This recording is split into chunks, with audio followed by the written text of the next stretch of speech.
System के खिलाफ बात हो गई। अबे गाय को कोई काट रहा है तो उसके लिए कानून बनाने के लिए बोले ना तू। कहीं पे कोई बलात्कार हो गया तो भी कहेंगे समाज में कमी है, लोग ही कमीने हैं, इसके पास में किसी भी प्रकार का कोई समाधान नहीं है। ये क्या कहेगा भाई वीगन बनो। पर वो नरेंद्र मोदी ने सब्सिडी दी हुई है मांस के ऊपर, उस सब्सिडी के ऊपर तेरे को क्या कहना है ये बता ना तू। कार्बन एमिशन रुकना चाहिए, अरे रुकना चाहिए तो सभी कह रहे रुकना चाहिए, तूने क्या नई बात कह दी इसमें। ये एक पीढ़ी को बर्बाद करके चला जाएगा।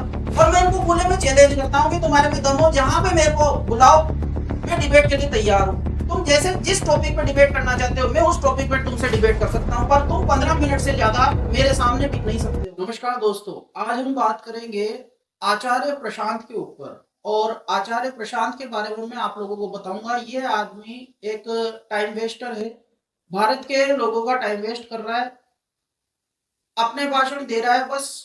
कोई इसके पास में कोई समाधान नहीं। मैं चैलेंज करके बोल रहा हूँ इसको, ये मेरे साथ में 15 मिनट की डिबेट कर ले। 15 मिनट ये मेरे सामने नहीं बोल सकता है, 15 मिनट में ये वहां से निकल लेगा।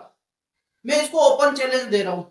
ऐसा मैं क्यों कह रहा हूँ, क्योंकि इसके किसी भी भाषण को उठा करके देखो, इसके सामने लोग आते हैं, प्रॉब्लम पूछते हैं, ये लंबे लंबे भाषण देता है। इसके पास में किसी भी प्रकार का कोई समाधान नहीं है, लिखित कानूनी समाधान कुछ भी नहीं है भाषणों के अलावा।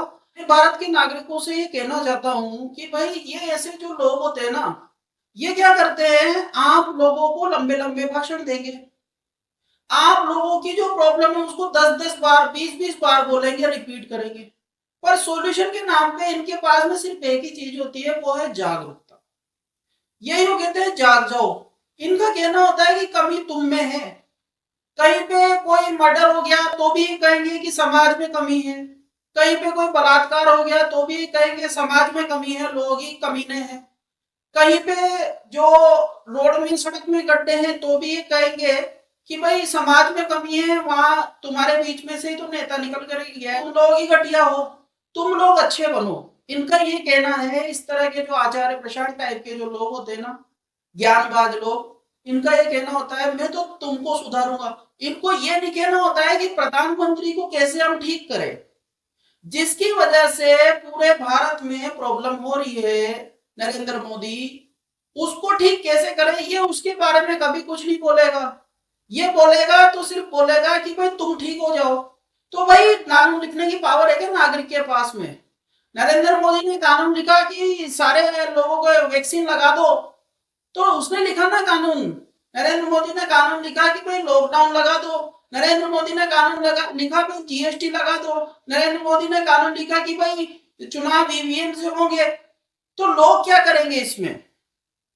लोगों के पास तो नहीं है ना कानून लिखने की पावर। पर ये बंदा क्या करता है, इतना ब्रेन वॉश करता है लोगों का, और यूट्यूब और फेसबुक उसको दिखाते हैं, बराबर दिखाते रहते हैं। क्यों दिखाते हैं? क्योंकि ये लोगों का टाइम वेस्ट कर रहा है। इसके भोकाल को देख करके जो युवा पीढ़ी है, जो कॉलेज गोइंग गर्ल्स बॉयज है, वो ये देख रहे हैं और कितना बड़ा आदमी है, आईआईटीएन है, ये है, वो है, फलाना है, ढींग का है, और देखो इसके भाषण सुनो। अभी मेरी वीडियो में भी नीचे आकर के बहुत सारे इसके भगत मुझे गालियां देंगे, मुझे कहेंगे कि तू क्या है, तेरी क्या औकात है, उसको देख। अरे भाई औकात से नहीं होता है, बात से होता है। वो बात क्या कर रहा है? वो बात कचरा बात कर रहा है ना। उसके पास में कोई सॉल्यूशन है क्या जिससे आपकी जिंदगी में कोई परिवर्तन आवे? देखो ये जो इस तरह के ज्ञानबाज लोग होते हैं, इनकी मीठी मीठी बातें कुछ समय के लिए इस प्रकार का असर देती है जैसे कि कोई व्यक्ति नशा कर लेता है। तो ये जो ज्ञान दे रहा है, इसके ज्ञान को लगातार सुनते रहो, आपको ऐसा लगेगा कि हाँ भाई सब कुछ ठीक है। पर 2-4 दिन इसके ज्ञान को मत सुनो, फिर आपको वापस रियलिटी का एहसास होने लग जाएगा। तो ये एक प्रकार का नशा है जिसको ये इस टाइप के आचार्य प्रशांत टाइप के लोग देते रहते हैं। और मैं आपसे पूछता हूं, जब ये आचार्य प्रशांत नहीं रहेगा फिर क्या होगा? ये एक पीढ़ी को बर्बाद करके चला जाएगा। तो ये जो एक पीढ़ी कानून परिवर्तन के लिए पॉलिटिक्स में आकर के नरेंद्र मोदी को क्रिटिसाइज करती, नरेंद्र मोदी के सामने चुनाव लड़ती, उसको हराती, कानून में परिवर्तन लेकर के आती, कुछ ऐसे कानून लेकर के आती जिससे जीवन में परिवर्तन होता है, ये नए पीढ़ी के लोग। पर ये इसने बांध ली अपने साथ में। मेरे कहने का मतलब ये है कि यदि आचार्य प्रशांत को आपके जीवन में परिवर्तन लाना है तो वो कोई कानून बताए। जैसे वो ये कहता है कि महिला सशक्तिकरण, तो भाई महिला सशक्तिकरण तो तब होगा ना जब महिलाएं आत्मनिर्भर बनेगी। और महिलाएं आत्मनिर्भर कब बनेगी? जब महिलाएं घर से बाहर निकलेगी। और घर से बाहर तब कब निकलेगी? जब उनको जॉब अपॉर्चुनिटी मिलेगी। तो यहाँ पुरुषों को जॉब अपॉर्चुनिटी नहीं मिल रही, महिलाओं को क्या मिलेगी? पुरुषों के लिए जॉब्स नहीं है। अब जॉब्स क्यों नहीं है? क्योंकि यहाँ पे कोई भी व्यक्ति उद्योग धंधा लगा ही नहीं पा रहा है। उद्योग धंधा क्यों नहीं लगा पा रहा है? क्योंकि जमीनें महंगी कर रखी है ना। नरेंद्र मोदी, राहुल गांधी, केजरीवाल टाइप के जितने भी मिनिस्टर, चीफ मिनिस्टर वगैरह, इन सब ने मिलकर के, प्राइम मिनिस्टर वगैरह ने सबने मिलकर के जमीनों के भाव कम हो गए, ऐसा कानून ही लागू नहीं कर रखा। तो सारे लोग, सारे बड़े जितने भी जो एलिट लोग हैं, उन सबने जमीनें दबा रखी। गोदरेज के पास में मुंबई में 4.5 लाख करोड़ की जमीन है और वो उसको अंग्रेज देकर गए थे। ऐसे न जाने कितने लोगों ने जमीनें दबा रखी है, एलिट्स ने। तो उन जमीनों की वजह से, उन दबाई हुई जमीनों की वजह से जमीनें कम हो गई है, मार्केट वैल्यू ज्यादा हो गई है जमीनों की, तो जमीनें मिल नहीं पा रही है। अब ये कभी इसके बारे में बताया कि भाई जमीनें नहीं मिल पा रही है, जिसकी वजह से उद्योग धंधे नहीं लग पाते हैं, और उद्योग धंधे नहीं लगते हैं तो रोजगार पनपता ही नहीं है। और ये कह रहा है कि भाई निकल जाओ बाहर, रोजगार करो, निकल जाओ। अरे कहाँ निकल जाओ? मतलब मजाक है क्या? और बाहर निकल जाओ ये कह रहा है महिला से कि बाहर निकल जाओ। तो भाई बाहर, तो बाहर का समाज है, घर में महिला सुरक्षित है, बाहर जैसे ही वो कदम रखेगी तो अब समाज आ गया। और समाज में तुमने कानून ऐसे बनवा रखे हैं कि जज सिस्टम है, जज सिस्टम में जज तो भ्रष्ट होता है, वो तो न्याय दे नहीं रहा है, तो लड़की के साथ में बलात्कार जैसी घटनाएं हो जाती है। और जब बलात्कार जैसी घटनाएं हो जाती है तो उससे जो बहू बेटियां हैं वो घबराती है, इसलिए पूरा परिवार उनको बाहर नहीं भेजता है और वो आत्मनिर्भर नहीं बन पाती है। तो महिला सशक्तिकरण के लिए कानून जरूरी है, और कानून की बात इसको करनी नहीं है, इसको केवल ये कहना है महिला बाहर निकल जाओ तुम। अरे ऐसे थोड़ी होता है भैया। फिर दूसरी बात ये कहता है कि मतलब इसके ड्रामे देखो, ये क्या कहेगा भाई वीगन बनो, और ये कहता है कि मांसाहार मत करो। तो मैं इससे पूछता हूं कि मांसाहार मत करो, ठीक है, बिल्कुल सही बात है, मैं भी नहीं करता हूं। पर वो नरेंद्र मोदी ने सब्सिडी दी हुई है मांस के ऊपर, उस सब्सिडी के ऊपर तेरे को क्या कहना है ये बताना तू, कि मांस की सब्सिडी को वो लोग, नरेंद्र मोदी और ये सरकार सब लोगों को, उनको दे रही है मांसाहारियों को। मतलब शाकाहारियों का जो टैक्स का पैसा है वो मांसाहारियों को दिया जा रहा है। वो मांसाहारी उसके द्वारा मांस खरीद करके, मांस सस्ता हो रहा है सब्सिडी से, और मांसाहारी मांस खरीद रहा है, उसकी वजह से अल्टीमेटली शाकाहारियों को भी पाप लग रहा है, क्योंकि पैसा तो उनका जा रहा है। तो इस पे तेरे को क्या कहना है आचार्य प्रशांत? तो आचार्य प्रशांत इस पे कभी नहीं बोलेगा। क्यों? क्योंकि इसमें प्रधानमंत्री को बोलना पड़ेगा, प्रधानमंत्री को बोलेंगे तो फायदे खुल जाएगी, बीजेपी वाले पहुंच जाएंगे इसके प्रोग्रामों में। तो ये उस पर चुप रहता है और ये कहता है गाय मत पालो। मतलब ये तो हिंदू धर्म के खिलाफ बात हो गई। हिंदू धर्म में गाय का सबसे महत्वपूर्ण स्थान है। अब गाय को कोई काट रहा है तो उसके लिए कानून बनाने के लिए बोले ना तू, कि भाई इसके लिए कानून बनाओ कि गाय को नहीं काटा जाए। मैं कहता हूं, मैंने तो चुनाव लड़ा है इस मुद्दे पे लोकसभा जयपुर से, कि भाई गाय को नहीं काटा जाए, गाय को नहीं मारा जाए, गाय का कत्ल नहीं किया जाए, गोवंश बचे, इसके लिए गौनीति कानून को लागू किया जाए। मैंने तो कहा है, तू करके बता, तेरे में हिम्मत है तो तू बोल करके बता कि ये गौनीति कानून को लागू किया जाए, या तेरा कोई कानून है तो वो दिखा दे। अगर मुझे अच्छा लगेगा तो मैं उसको भी सपोर्ट करूंगा। तो कानून के नाम पे इसके पास में कुछ है नहीं। मैं भी कहता हूं कि मांसाहार नहीं करना चाहिए, पर मैं ये कहना चाहता हूं कि ये जो सब्सिडी जो सरकार मांस के उत्पाद पे दे रही है, इस सब्सिडी को सिर्फ मांस के उत्पाद पे देने की बजाय अगर नागरिकों को उनको सब्सिडी देनी है तो सभी के खातों में बराबर ट्रांसफर कर दे। अब व्यक्ति सोचेगा कि उसको मांस खाना है कि दाल खानी है, तो सामने जो चीज सस्ती होगी वो वही लेगा। फिर इधर से ये कहता है कि क्लाइमेट चेंज। अरे भैया, क्लाइमेट चेंज हो रहा है यूएस की वजह से। क्लाइमेट चेंज जो हो रहा है ना, वो वर्ल्ड के जो एलिट कंट्रीज है उनकी वजह से हो रहा है। वो हमारे तुलना में बहुत ज्यादा कंजप्शन करते हैं, भयंकर कंजप्शन कर रहे हैं, वो भयंकर कार्बन एमिशन कर रहे हैं वो। तो यहाँ बैठ करके तो यहाँ बखेती कर रहा है, उससे उनको क्या फर्क पड़ रहा है?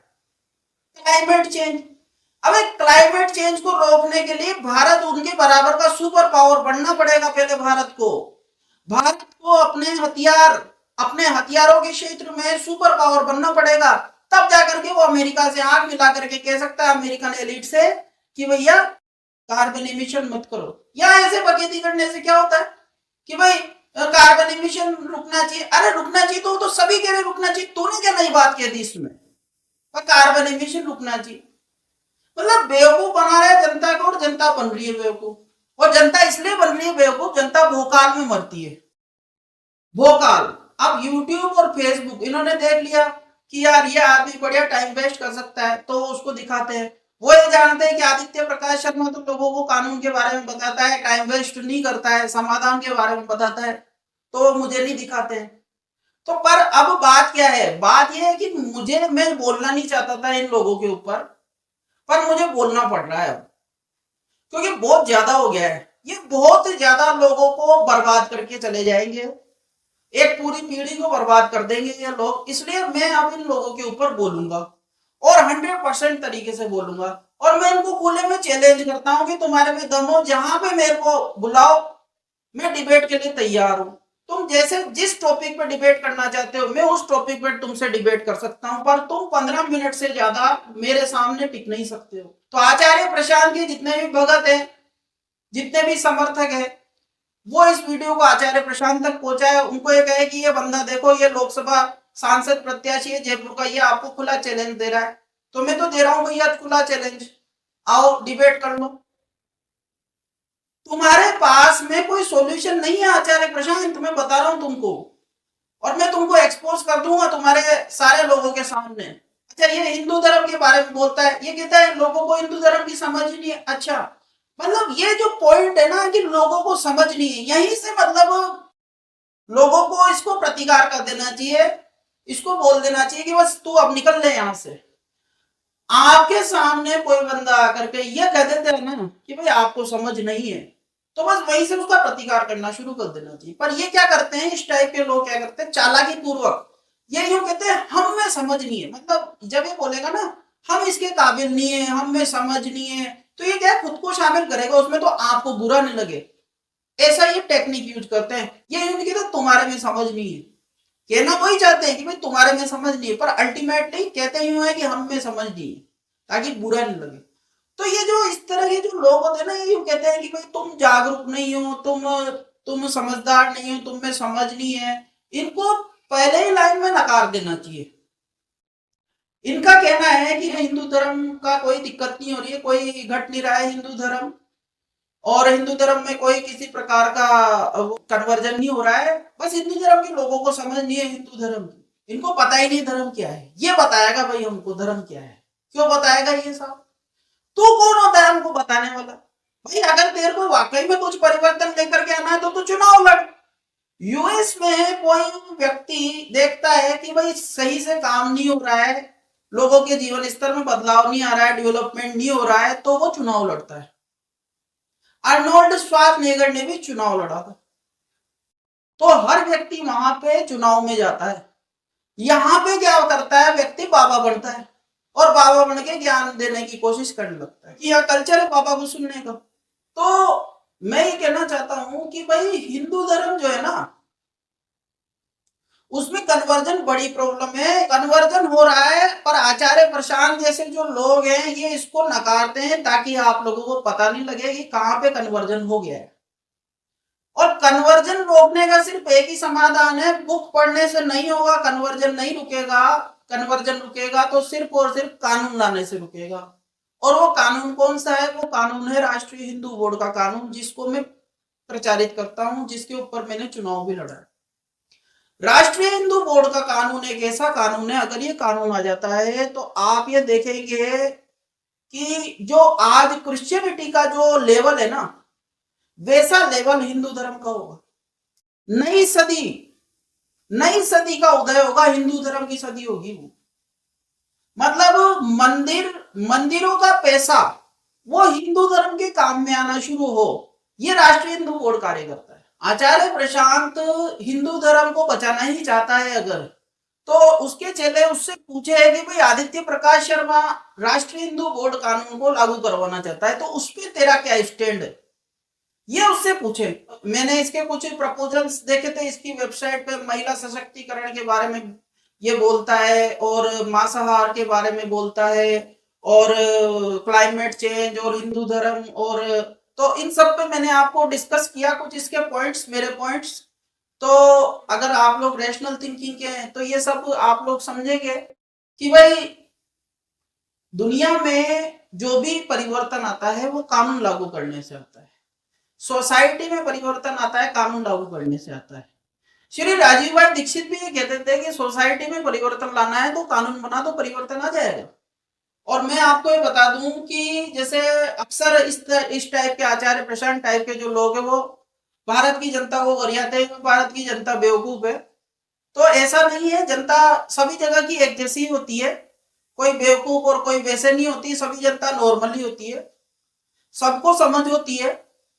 पर बात क्या है, यूएस की जनता और भारत की जनता में फर्क ये नहीं है कि भाई यूएस की जनता कोई बहुत ज्यादा अक्लमंद है, वहां के नागरिकों ने कानून अच्छे लागू करवा रखे हैं, बस इसका फर्क है।